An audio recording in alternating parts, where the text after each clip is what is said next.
Hello my dear students, welcome back to Learn Physics. In today's video also we are continuing with the projectile motion and the revision question. Almost all the theory portions we completed from the DC Pandey sir's book, and here today we are going to do with the NEET problems relating to this projectile motion. Since this is the just an introduction exercise questions are given, so you will feel it's little bit easy and you try. Okay, you will be getting it soon, I guess, without any explanations. So write down the questions and try to solve these questions. Okay. So here these are the three important formulas which we learned for our projectile motion as introductory session, right? H is equal to u square sin square theta by 2g, maximum height, time of flight t equals to u sin theta by g, and horizontal range it is u square sin 2 theta by g. These were the equations which we learned. So please by heart these equations to get the to solve the numericals.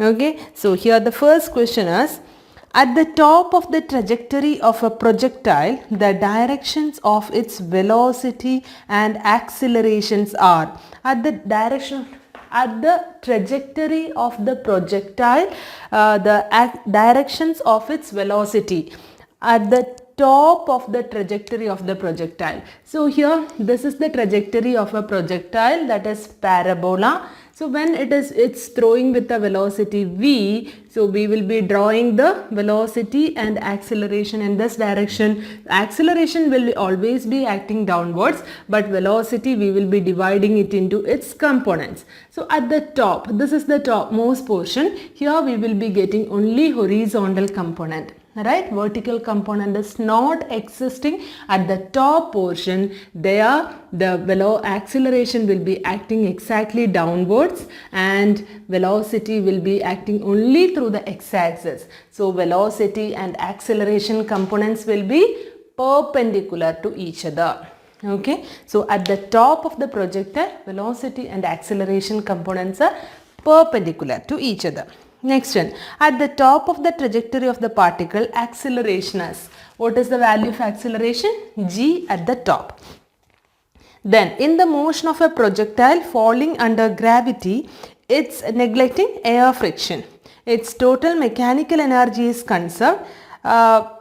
Momentum is conserved. Mechanical energy and momentum both are conserved. None of them is conserved in the motion of a projectile falling under gravity.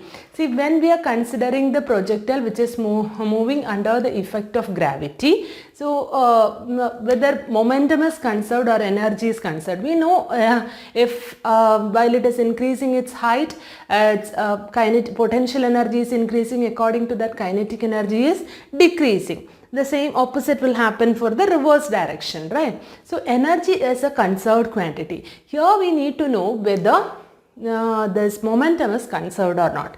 Here momentum, how we can say, it's while it is moving in the upward direction. So velocity is decreasing with respect to time. Right, and when it is coming in the downward direction, velocity is increasing with respect to time. So whether momentum is conserved? No, momentum is not conserved. So total mechanical energy is conserved. That is the correct answer. Next one, when a stone is projected, which quantity remains constant? Angular momentum, linear momentum, vertical component of velocity, horizontal component of velocity. Tell me which component will remain constant for the motion of a stone when we are throwing an object in the upward direction. Which component will remain constant? Here we learned horizontal component will always remain constant. Right, when we are considering the horizontal components, horizontal component will remain constant. Then next is here, horizontal component of velocity will remain constant. Along with that, acceleration also will remain constant, but it is not given in the option.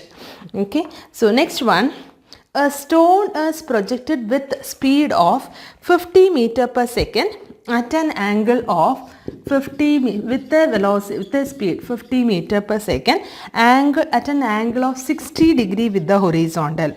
The speed of the stone at the highest point of its trajectory.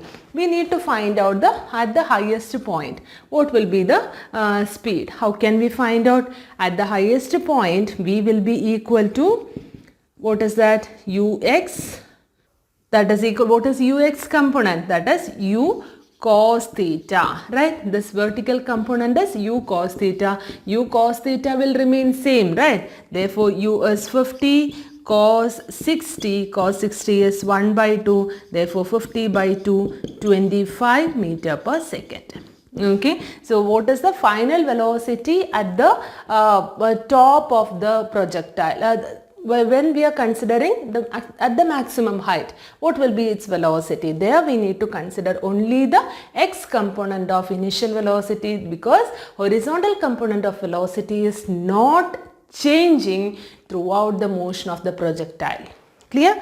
So next one is, a football player throws a ball with a velocity of 50 meter per second at an angle 30 degree with the horizontal. So a football player throws a ball with a velocity of 50 meter per second. So u equals 50 meter per second.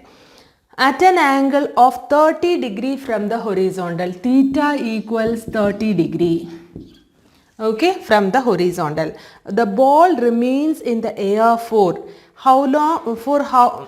How long the ball will be remaining in the in air itself? We can take g as 10 meter per second. So the total time required, time of flight only it is asked. So it's a direct question. You can just substitute the value. 2 into 50 into sine 30 is 1 by 2 divided by 10. So here you will get the answer as 5 seconds. T equals to u sine theta divided by g. That's what I told in the first itself. See, it's all are almost that's easy questions. You will be so it's a what is that, an introductory exercise. You can use this video. Okay, then next one. A particle is projected with a velocity of 20 meter per second at an angle of 60 degree to the horizontal. So projecting with an velocity of 20 meter per second. Okay, and at an angle 60 degree to the horizontal. Theta equals 60 degree. The particle hits the horizontal plate again during horizontal plane again during its journey. What will be the time of impact? So here they are asking us to, the particle hits the horizontal plane again during its journey. What will be the time of impact? So what will be the time required to do that? That is the same formula we can use. T equals 2 into u into sine 60 is root 3 by 2 into g. Okay, so here we will be getting it as 2 root 3 seconds. Okay, this is the time of impact. Next question is, if two balls are projected at angles 45 degree and 60 degree and the maximum height reached are the same, what is the ratio of their initial velocities? So here two angles of projections are given, 45 degree and 60 degree, and the maximum height reached are same. So h is same, h1 equals h2 you can write down and substitute the value. Theta different values are given, that is 45 degree and 60 degree. Take the ratio, you will be getting the value of u1 is to u2. So here we need to find out what is the ratio of the initial velocities. So here in this question it's different values of thetas are given. Theta 1 equals 45 degree and theta 2 equals 60 degree, and here two balls, what is the ratio of their initial velocities? u1 is to u2. So h1 equals h2 u1 square sine square. Theta 1 is 45 divided by 2 into 10 equals h2 is u square u2 square sine square 60 divided by 2g, right? 2g will get cancelled. u1 square by u2 square will be equal to sine square 60 divided by sine square 45. So sine 60 is root 3 by 2, root 3 by 2 the whole square. This is u1 square by u2 square, right? So when we can take it as u1 by u2 equals sine 60 divided by sine 45 root 3 by 2 divided by 1 by 2, 1 by root 2, 1 by root 2, taking the reciprocal, you will be getting root 3 by root 2. Okay, so the ratio of velocities are root 3 is to root 2. Clear? Next question is, if the initial velocity of a projection is doubled, keeping the angle of projection same, maximum height reached by it will be. So here initial velocity of the projection is doubled. So u1 dash, I am writing it as 2u1.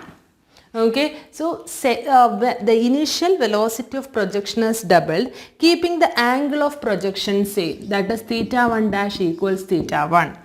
Then the maximum height reached by it will be. So how it will be changing? Maximum height formula we know, h is equal to u square sine square theta by 2g. This is the formula, right? So h1 I am writing it as u1 square sine square theta 1 by 2g. Then h2 will be equal to u1 dash square or h1 dash. Here we took h1 dash, right? h1 dash equals u1 dash square sine square theta 1 dash divided by 2g.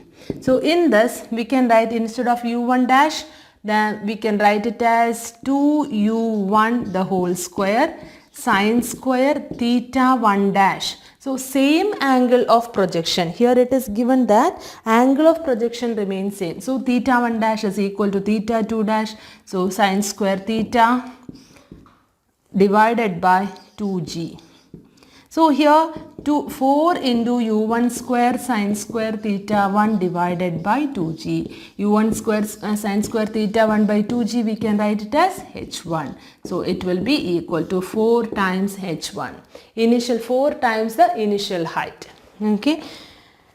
So becomes 4 times as the answer.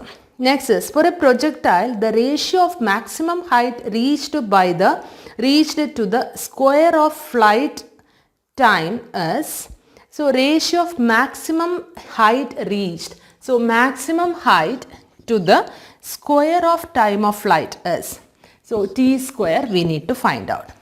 H by t square. So h we know it as u square sine square theta divided by 2g divided by t square. So taking the reciprocal and multiplying the square of, that is g square divided by 4u square sine square theta.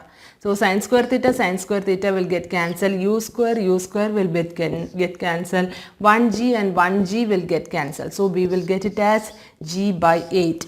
So here they had given it like g, we can substitute it as 10. So 10 by 8, so 5 by 4. The answer will be 5:4. All these are just a calculation just to be thorough with these formulas. Okay, that is an introductory exercise. You will be easily getting all these values. Next is, a particle is projected from the ground with a speed u at an angle theta with the horizontal. If at maximum height from the ground, the speed of the particle is half times its initial velocity of projection, find its maximum height attained. So in this question, so we will find each and every point. A particle is projected from the ground with the speed u. So initial velocity is u at an angle theta with the horizontal. If at maximum height from the ground, the speed of the particle is half times its initial velocity. So u became, now u equals, at the maximum height u, how we can write down? Final velocity will be equal to ux cos theta, right? This is the value, and that ux cos theta will be equal to half times its initial velocity of projection, half u. Okay, then we can write it as ux is equal to u cos theta. U cos theta will be equal to u by 2.